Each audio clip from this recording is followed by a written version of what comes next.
Paz do Senhor seja sobre sua vida. Sou o pastor Wellington, é uma alegria estar falando com você nesse dia. Eu quero dizer para você, olhe para o Senhor. Volte seus olhos para Deus, porque não são as pessoas que vão te socorrer nesse momento difícil. Deus, Ele está no controle de todas as coisas. E a nossa vida precisa estar depositada nas mãos dele. Eu quero convidar você para nós meditarmos hoje sobre o tema Sede de Deus. Sede de Deus. Nossa meditação se encontra em Isaías 44, verso 3. Isaías 44, do 1 ao 3, nos diz o seguinte: Agora, pois, ó Jacó, servo meu, ó Israel, a quem escolhi, assim diz o Senhor, que te criou e te formou desde o ventre, e que te ajuda. Não temas, ó Jacó, servo meu, ó amado, a quem escolhi, porque derramarei água sobre o sedento e torrentes sobre a terra seca.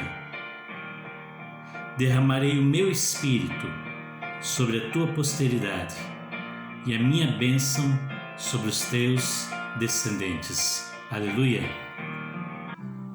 Eu quero dizer para você que é tempo do sobrenatural de Deus se manifestar.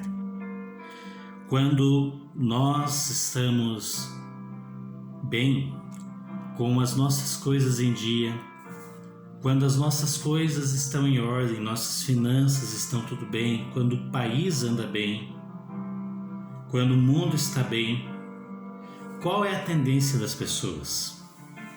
Será que as pessoas lembram de Deus? É verdade que as pessoas se preocupam mais com os seus bens, se preocupam mais em manter sua estabilidade. E vivemos um tempo onde temos sofrido um ataque do inimigo. Sim, uma perseguição de uma doença, de um vírus.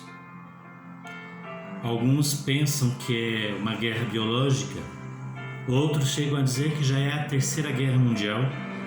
Não sabemos. Talvez algo natural mesmo, causado pelos maus costumes, a má alimentação, não sabemos. Mas é verdade que o mundo vive um tempo difícil, onde sua estrutura emocional, financeira, tem sido abalada. Com tristeza, vemos o número de mortes crescendo a cada dia em outros países e ameaçando o país que vivemos.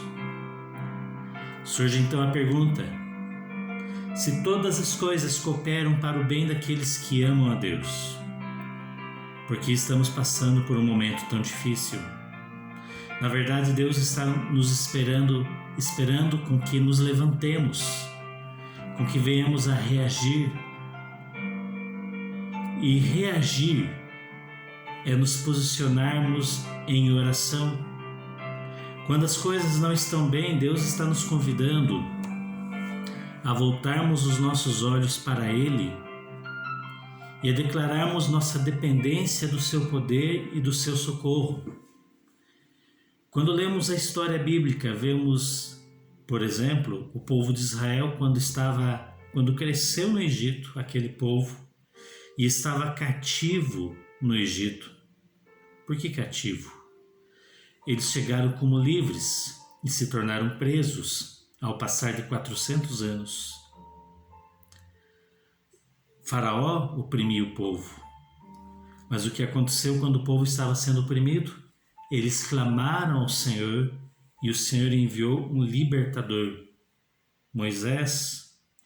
Mas não foi Moisés que libertou o povo. Foi o poder de Deus, usando um homem, que libertou aquele povo. Deus, Ele não está querendo que um homem venha nos ajudar, mas Ele mesmo quer manifestar o seu poder e nos libertar dessas situações que vivemos. Porém, o tempo que estamos passando é um tempo em que nós precisamos voltar os nossos olhos para o sobrenatural, para o poder de Deus. O tempo de seca gera expectativa pela chuva. Você já viveu, quem sabe já passou, um período em que as chuvas demoraram chegar e você começa a perceber que o ar seco começa a dificultar até a sua respiração.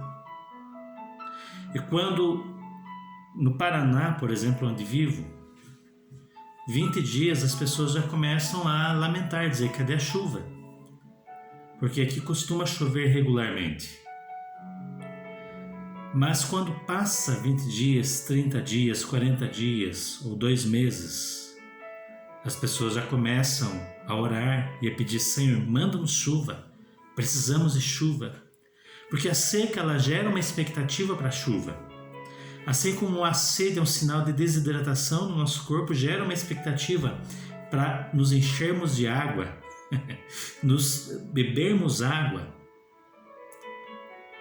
O tempo difícil também gera-nos uma expectativa pela água de Deus, pelo mover de Deus, pela ação sobrenatural de Deus. E o texto que nós lemos aqui diz, porque derramarei água sobre o sedento e torrentes sobre a terra seca. Derramarei o meu espírito sobre a tua posteridade e a minha bênção sobre os teus descendentes. Nós sabemos que o Espírito Santo já veio e habita na terra. Ok, ele habita em cada cristão, em cada verdadeiro crente. Porém, aqui não está falando de uma habitação do Espírito, está falando do Espírito Santo sobre. Como no Antigo Testamento, muitas vezes nós vemos pessoas agindo debaixo da influência do Espírito Santo. Quando um rei era ungido rei, o Espírito Santo estava sobre aquele rei. Como quando Davi, o Espírito Santo estava sobre Davi. Como nos juízes, o Espírito Santo estava sobre os juízes. Como Sansão, por exemplo, o Espírito Santo muitas vezes esteve sobre ele com o fim de cumprir um propósito. Hoje nós temos o Espírito Santo não é apenas o Espírito Santo sobre, mas dentro. Mas aqui está falando do Espírito Santo sobre a terra. E o Espírito Santo sobre a terra é como as águas que estão sobre o mar, as águas do mar. Elas têm por debaixo um solo, mas elas estão sobre. E só existe o mar por causa da água. O Espírito Santo sobre a terra. Ele está sobre a terra e ele começa a agir e a fazer e a cumprir o seu propósito, o seu desígnio, dentro de nós e sobre nós, ou seja, manifestando o poder dele, manifestando a unção dele, manifestando o mover dele. Tantas vezes nós lemos na história, depois de Atos ainda dos Apóstolos, muitas vezes moveres do Espírito Santo, ações do Espírito Santo em que nações inteiras se converteram. Quando homens se propuseram a orar e a buscar, como por exemplo no país de Gales, que o país inteiro foi movido por uma onda do Espírito Santo ao ponto de pessoas que estavam nos bares largarem seus copos de bebida e correrem para uma igreja arrependidos dos seus pecados, porque não aguentavam, havia algo sobre eles que os fazia voltar para Deus. Como no avivamento da rua Azusa, por exemplo, onde se deu início ao movimento pentecostal, ou se reiniciou um novo entendimento, ou o entendimento de Atos foi recuperado da ação do Espírito Santo. E ali há relatos do mover do Espírito Santo, em que as pessoas que estavam passando nas ruas por perto de onde havia o culto da rua Azusa, elas caíam no chão, de tão forte que era o Espírito Santo sobre aquele lugar. Eles caíam no chão, eles não aguentavam, eles se convertiam, em português, né? E eles muitos procuravam e entravam dentro do templo sem ter necessidade de alguém distribuindo folhetos, ou de alguém fazendo uma reuniãozinha, ou um evangelismo na rua. Não, eles sentiam que deveriam procurar o local onde estavam os crentes reunidos e ouvir aquela palavra, entregar as suas vidas a Jesus. Há relatos naquele tempo que uma nuvem enchia aquele salão na Rua Azusa, ao ponto das crianças brincarem de se esconder na nuvem de fumaça da glória de Deus. E a nossa pergunta é: por que nós estamos vivendo tempos difíceis? Porque temos visto tantas pessoas morrerem sem Jesus. Isso tem chamado nossa atenção sobre a nossa responsabilidade como igreja. Será que nós estamos pregando realmente o Evangelho verdadeiro de Jesus? E Jesus tem sido manifesto através das nossas vidas? E será que as pessoas estão se convertendo com a nossa pregação? Nós nem sequer cremos na palavra, nem sequer temos crido. Jesus faz uma pergunta: porventura, quando vier o Filho do Homem, achará fé na terra? Será que quando Jesus vier, ele vai achar fé na terra? Então, o tempo de escassez e de seca que temos vivido está gerando dentro de nós uma sede a respeito do sobrenatural, uma sede a respeito do Espírito Santo, uma sede de ver Deus se manifestar. Quantos não querem nesse tempo ouvir a voz de Deus? Quantos não estão pedindo: Senhor, queremos ouvir a sua voz, queremos entender o que está acontecendo, queremos saber o nosso destino? E Deus, ele está falando com você. Deus, ele está se manifestando a você. Deus quer manifestar-se a nós, porém ele não vai se manifestar a nós enquanto nós não estivermos sedentos. Eu fico incrivelmente indignado, porque as pessoas, em vez de terem sede de Deus, começam a procurar soluções políticas, começam a brigar politicamente, começam a discutir política, quando deveriam voltar os seus olhos para Deus. Deus está dizendo: volta os teus olhos para mim, porque eu derramarei água sobre o sedento e torrentes sobre a terra seca. Aleluia! É preciso voltar os olhos, porque Deus, ele quer derramar a sua glória, ele quer derramar o avivamento sem precedentes na terra antes que venha aquele dia, antes que venha o arrebatamento da igreja. Ele quer salvar o maior número de pessoas. Ele não tem prazer na morte do ímpio. Ele quer salvar pessoas, mas ele vai salvar pelo mover do Espírito Santo, e o mover do Espírito Santo virá se houver sede na terra. Precisamos de sede. Hoje eu vi uma notícia de pessoas se ajoelhando na Espanha. Há muitas mortes, há muita tristeza, mas pessoas estão clamando, estão pedindo pelo mover de Deus. Queridos, há muita gente trocando Deus pelo entretenimento. Há muita gente trocando Deus por distrações. Eu quero me distrair com algo porque eu não consigo conviver no meio dessa problemática toda. E Deus está dizendo: não fique distraído. Não fique distraído, porque eu quero derramar água sobre o sedento. Declare sua sede de mim, e eu vou derramar meu Espírito Santo em você. Paulo disse: não vos embriagueis com vinho, mas enchei-vos do Espírito. É o Espírito Santo falando através de Paulo. Não é hora de se embriagar com o vinho, não é hora de encher a cara, é hora de se deixar encher pelo Espírito, porque Ele quer encher. Ele quer derramar água sobre o sedento, Ele quer trabalhar no sobrenatural. Nós precisamos do sobrenatural. Do sobrenatural.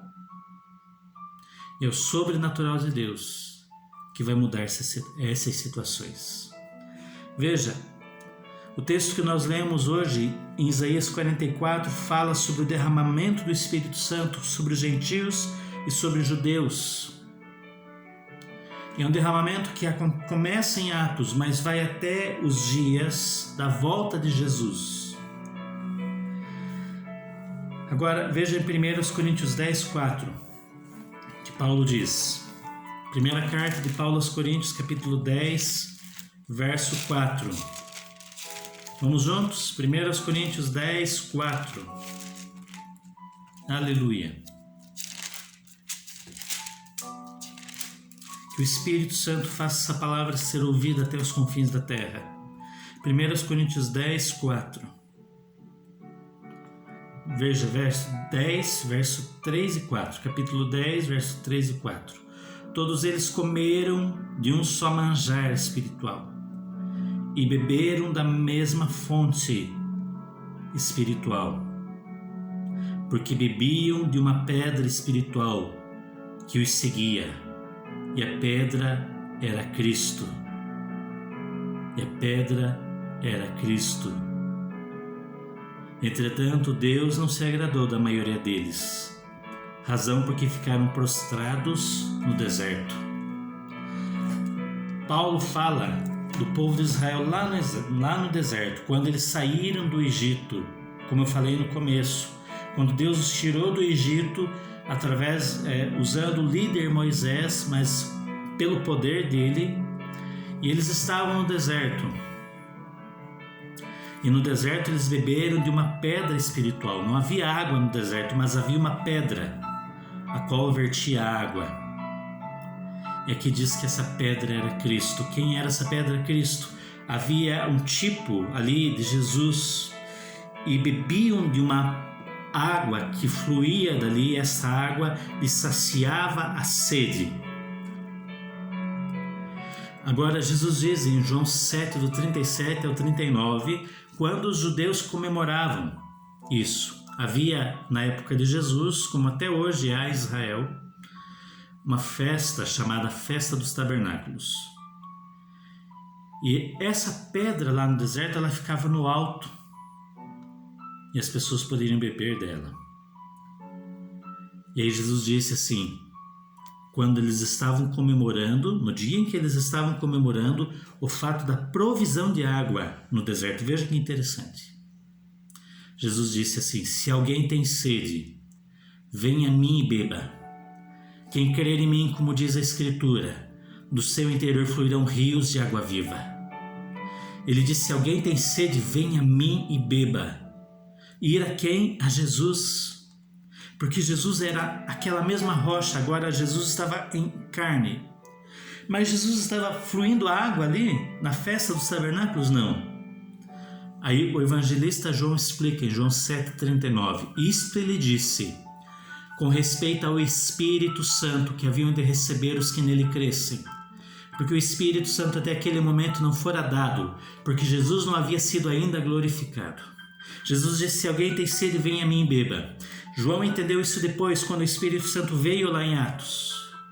E aí ele explica isso depois. Em João 7, João foi escrito depois que Jesus subiu aos céus, o Evangelho de João. João entendeu e ele disse isso, ele disse com respeito ao Espírito Santo, que haviam de receber os que nele crescem, pois o Espírito Santo até aquele momento não fora dado. Aleluia! Deus é o mesmo, Jesus está vivo. Meu querido cristão, meu querido crente, se você não sabe que Jesus está vivo, estou dizendo para você, Ele vive. Ele vive. E Ele está, ainda esta pergunta é verdadeira, se alguém tem, esse convite é verdadeiro, se alguém tem sede, venha a mim e beba. Quem crer em mim, como diz a Escritura, do seu interior fluirão rios de água viva. Ele quer derramar o Espírito Santo sobre você e sobre a terra, e Ele quer manifestar as mesmas coisas sobrenaturais que Ele manifestou lá no Antigo Testamento, que Ele manifestou em Atos, que Ele manifestou em Jesus. Aliás, Jesus disse, aquele que crê em mim fará as mesmas obras que eu faço, e outras maiores fará. Deus quer manifestar o sobrenatural, Ele quer manifestar o seu poder de cura, Ele quer manifestar grilhões sendo abertos, como na oração que a igreja fez pelos apóstolos que estavam presos. As celas se abriram Um anjo foi lá e abriu as celas. Quando os outros apóstolos, Paulo e Silas, estavam presos, eles começaram a adorar a Deus e a cantar à meia-noite, e houve um terremoto e abalou a prisão em que os cristãos estavam presos, e as pessoas puderam ouvir o evangelho. Um carcereiro se converteu, creu em Jesus, ele e a sua família. Deus, ele quer manifestar sinais sobrenaturais, como o maná que veio no deserto, como o pão que foi servido a Elias na caverna. Aleluia! Como a multiplicação dos pães e peixes que Jesus fez. Deus quer manifestar o sobrenatural. Eu ouvi hoje de manhã, Deus ainda não perdeu a receita do maná. Existem pessoas que estão vivendo ansiosas, achando que vai lhes faltar alimento, porque o comércio está fechado, porque os empregos estão sendo ameaçados, mas ainda Deus não perdeu a receita do maná. Porém, Deus quer despertar sede na terra, sede na terra, sede na terra, porque Ele quer derramar o Espírito Santo. Ele quer derramar o Espírito Santo. Ele já deu o Espírito, está dentro de nós, mas Ele quer derramar sobre nós como as águas cobrem o mar, e toda a terra se encherá do conhecimento do Senhor, como as águas cobrem o mar. Deus quer derramar do Espírito Santo. Então, se a sede, corra para Deus. Aleluia! No próximo vídeo eu vou continuar falando com vocês sobre sede, mas eu quero orar por você. Você está angustiado, está sofrendo? Sim. Você está preocupado com o dia de amanhã, mas Deus está dizendo: tenha sede de mim. O Espírito Santo está dizendo: tenha sede. E Jesus está dizendo: se alguém tem sede, venha a mim e beba. Quem crer em mim, como diz a Escritura, do seu interior fluirão rios de água viva. Aleluia. Espírito Santo, nós clamamos por Ti, nós pedimos a Ti: vem e derrama-te sobre a terra, vem e derrama-te sobre as nossas famílias agora. A nossa igreja agora se resumiu em ser a nossa casa. Então vem, Espírito Santo, e se derrama sobre as nossas casas, sobre as nossas famílias. Aleluia. Manifesta a Tua presença, manifesta o Teu poder e manifesta sinais sobrenaturais, sinais milagrosos. Liberamos, Senhor, uma unção de sinais, declaramos sinais do céu na terra, declaramos provisão sobrenatural. Declaramos curas sobrenaturais em nome de Jesus. Decretamos o fim dessa doença, coronavírus. E declaramos a nossa sede de Ti. Temos sede de Ti, sede de Ti. Derrama a Tua glória. Derrama a Tua Shekinah. Vem e derrama a Tua unção, Espírito Santo. Derrama a Tua unção sobre cada pessoa que está vendo e sobre toda a terra, como as águas cobrem o mar, para que Teu Evangelho chegue até os confins da terra, para que haja um grande avivamento antes da volta de Jesus. Em nome de Jesus, Senhor, dissipa o espírito de apostasia, de incredulidade. Em nome de Jesus, declaramos o fim do espírito da falsa revelação, da falsa profecia, e clamamos que o derramar do Espírito Santo venha sobre toda a terra, venha sobre as nossas casas, venha sobre as nossas denominações, venha sobre os nossos locais de culto. Em nome de Jesus, alarga o espaço da Tua tenda, porque transbordarás para a direita e para a esquerda. Aleluia. Em nome de Jesus. Aleluia. Sinta o toque do Espírito Santo. Sinta o amor do Senhor. Receba alegria no seu coração. Receba paz. Quitamos fora, declaramos fora todo medo. Em nome de Jesus. E a paz do Senhor, que excede todo entendimento, guarde o seu coração e a sua mente em Cristo Jesus. Em nome de Jesus. O Senhor é conosco. Se o Senhor é conosco, quem nos poderá fazer o homem? Aleluia. Deus te abençoe ricamente. Sinta o toque de Deus na sua vida. Compartilhe esse vídeo muito, em nome de Jesus.